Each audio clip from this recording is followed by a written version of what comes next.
নমস্কার, কেমন আছেন সবাই? রূপার গল্পনা নতুন একটি ভিডিওতে আপনাদের সবাইকে স্বাগতম।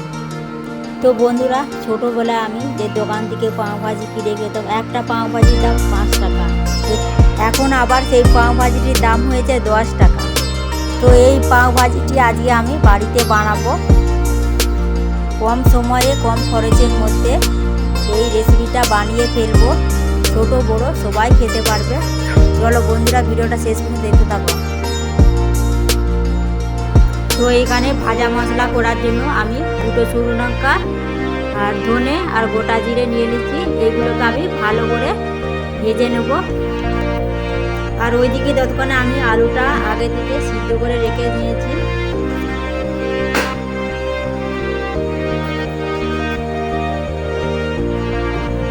তো মশলাটা আমার ভাজা হয়ে গেছে। এখানে আমি আলুটা আগে থেকে সিদ্ধ করে রেখে দিয়েছি। তেল গরম হয়ে গেছে, এবার দিয়ে দেবো গোটা জিরে আর কুচিয়ে রাখা পেঁয়াজ। তো পেঁয়াজটাকে আমি হালকা করে ভেজে নেব।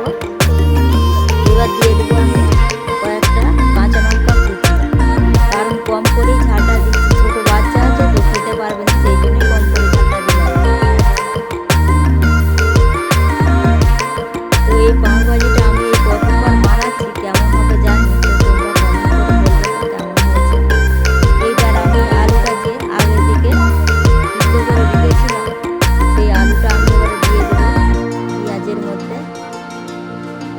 এইবার আমি আলু ডোটাকে ভালো করে তৈরি করে নেব।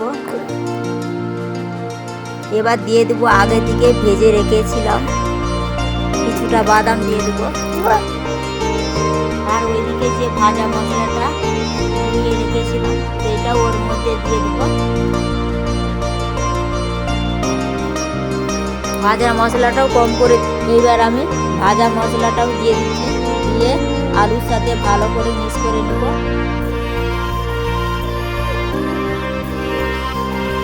এই দেখুন ভালো করে মিক্স করা হয়ে গেছে। এবার আমি আলুর ডোটাকে নামিয়ে, আলুর ডোটা আমার ভালো করে তৈরি হয়ে গেছে। ওইদিকে আমি 1 প্যাকেট ব্রেডের পাউরুটি নিয়ে নিচ্ছি। তো এবার পাও ভাজিগুলো আমি তৈরি করে নেব। তো এবার আমি পাও ভাজিগুলো তৈরি করে নেব। তো প্রথমে আমি একটা ব্রেডের পাউরুটির ওপরে আলুর ডোটা মাখিয়ে নিচ্ছি।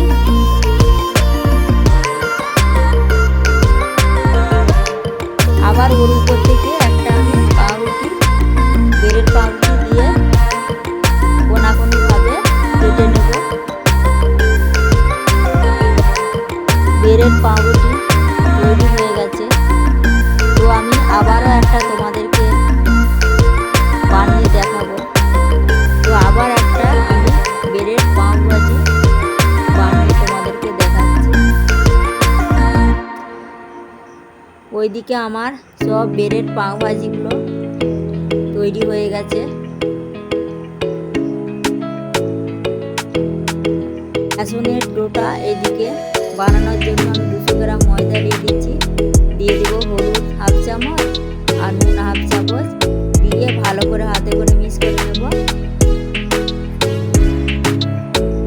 এইবার আমি অল্প অল্প জল দিয়ে বেসনের ডোটাকে বানাবো। বেশি পাতলাও করবো না আর বেশি পুরোও করবো না, এরকমই থাক।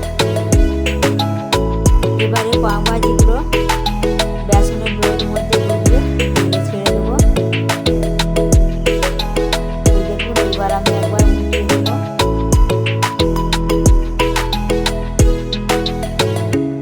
ভাজা হয়ে গেছে, আমি একটা ছাঁকনির সাহায্যে পাত্রে ঢেকে দিলাম।